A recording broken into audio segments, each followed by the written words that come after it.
In the studio, we have one of the sexiest TV stars in the world. No, Alan, it's not you. It is, in fact, the smouldering star of the smash hit Bridgerton, Regé-Jean Page! And Regé-Jean Page, I mean, I mentioned Bridgerton. I guess what's weird is you're in the biggest show in the world, you're a global superstar, but you're presumably just telling your fridge you're opening. Yeah, it's just me and the four walls and my cushions, my exceedingly bad cushions that all my friends tell me off for. But has the postman been impressed to find Regé-Jean Page behind a door? No, because I don't go to the door because I'm scared of the postie and the tabloids and bits. That's the only bit that's real about the global superstar. So you don't know what's out there? Yeah, you don't know who's behind the door. Lockdown has ended about 3 months ago. I don't know if you're watching Bridgerton, but Regé-Jean Page, I mean, you're a proper Foo Fighters. I'm hugely relieved you're not in the studio. I wouldn't be functional if you were. But it's a pleasure to meet you at a distance, sir. No, because didn't you learn to play the drum? You're pretty much the reason I'm a performer, entirely. The first song I learned to play on drums was Learn to Fly. My brother and I would terrorise my neighbours with this on loop. We'd play it at, like, all of our local church halls, like, just... Because I think we've got a picture of you, Reggae, in your band. Here you are. Look at you. Look at you. So cool. That's what you did, Dave. You built this. Yeah. You built that. Don't put that on me. Don't put that on me. Great. I mean, you are proper. Huge fan. Yeah. I mean, all I want to know is whether he recorded the scream when they put the ankle back in, because I want to hear that on the record. I think that'd be brilliant. Oh. Somebody probably has it. Oh. Someone has it somewhere. Now, Regé-Jean Page is the Duke of Hastings in Bridgerton. It's streaming now on Netflix, and, I mean, this thing is a global phenomenon, 82 million households. So I hear. If someone isn't a member of one of those 82 million households, tell us what it's about. It's the period dramas you know and love, but not as you know them. It's faster, wittier, funnier, sexier, considerably sexier, very glamorous, and just unashamed of its own joy. And so it's kind of, we did our best to kind of subvert the things that you think you know about period dramas and let you have a bit more fun with them, because we all need a bit of fun at the moment. And this comes from that kind of incredible Shonda Rhimes world, Shondaland, which you were in Shonda world, Shondaland already. Yes. I've been working for Shonda for the last 3 years before Bridgerton in a show called For the People. I've been doing a New York lawyer, been doing my best kind of fast-talking, high-trouser type of acting. And Shonda didn't actually know that I was British when they were casting Bridgerton. She was just like, I want what he was doing in that show, but British. And then I turned up and we had our meeting. She was like, wait, you're not American? I was like, no, this is actually what I do. You'll be the first person to allow me to act in my own accent for about 6 years. Which was lovely. Wow. And I appreciate that very much. It was great. Not quite my own accent. I'm going to watch a little bit of Bridgerton. This is you sparring with Daphne Bridgerton. Ooh. You appear displeased.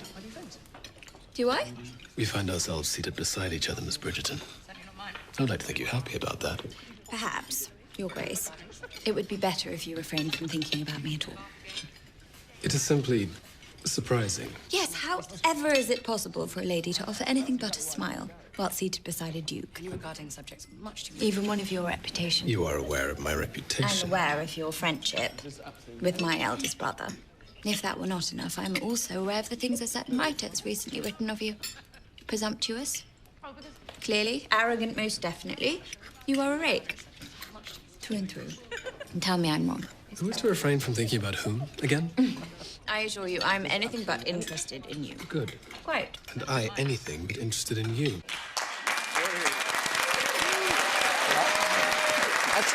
Just like that, we brought the heat, we set the fire alarms off. Has your acting overheated the studio? I know, it's just gone up in flames. Yeah. Ooh, he is so hot. He is so hot. The fire alarm's gone off. I'll take that. Can we please keep that in the show so I can have it in the showroom? I mean, yeah, Reggae's used to this. He walks into shops. The fire alarm goes off. This is why I don't do the voice. I knew I shouldn't have done it. Yeah, that's why he doesn't open the door, because it'll probably be the fire brigade. I'll just check with people who know. Are we all safe in our beds? Oh, apparently we're all good. Now, hooray! When we heard about Richard, we were promised it was going to be like this, really raunchy, sexy. And I was watching it. I thought, where is the sex? But my God, once you pull the ripcord, it's non-stop. There's a bit. I mean, even you must have been kind of, you know, at the table read, you must have been going, blah, blah, blah, blah. I haven't spoken for pages. Well, I got my mouth full half the time. Which I was insisting on, because I think that's important to see on TV as well, because I think that is uncommon, that you see that kind of power dynamic in raunchy scenes, and that's part of the way that we did want to modernise the show. So the Duke does have his mouth full, and he's proud of it. But yes, there was a fair bit to be done on the show. Because you're really going for it, but you're going for it in kind of beautiful locations. It's, I mean, like... And occasionally very uncomfortable locations. Well, yeah, those library steps didn't look easy. Yeah, the chiropractor. But didn't you have room monitors in the stately homes? Well, this is the problem, because the set, as usual, is more valuable than any of the actors. So if you're in, like, you know, a 200-year-old bed or a 400-year-old four-poster, it has to have a minder. Like, you know, when people kind of bring very expensive jewellery around, they have to have a bodyguard for it. There's a bodyguard for the room. And so at all times, you know, you've got this minimal set, everyone gets very quiet, very respectful, and you derobe and you hit the bed. And then there's also just like Fran in the corner, who's just standing there just kind of deciding whether or not to look. She's like, I have to look. I'm not allowed to look. I have to look. Could you please go easy on the bed? It's very, very old. It's not quite so enthusiastic. Oh, do go on. That's the inner monologue that I imagine is going on in the corner of the room. Yeah, I'll stop them in a minute. And presumably you had to have the awkward kind of family conversation before. Yeah, a little bit. I mean, we've got a family WhatsApp group, so there's a couple of, you know, flashing red light emojis and the odd peach emoji. Certain people have threatened to rate my peach. But we missed a couple of family members, and so people do enjoy the fact that, like, a couple of cousins missed the memo. And so they're watching the show, and I got a very stern message in my Instagram DMs, oddly enough, just going, there really needs to be a cousin warming. I had to make so many tactical cups of tea. And I left the room and made my tactical cup of tea and came back, and you were still going. So I had to start doing pots of tea. You know, you had to kind of keep building up the three-course meal, a tasting menu, if you will.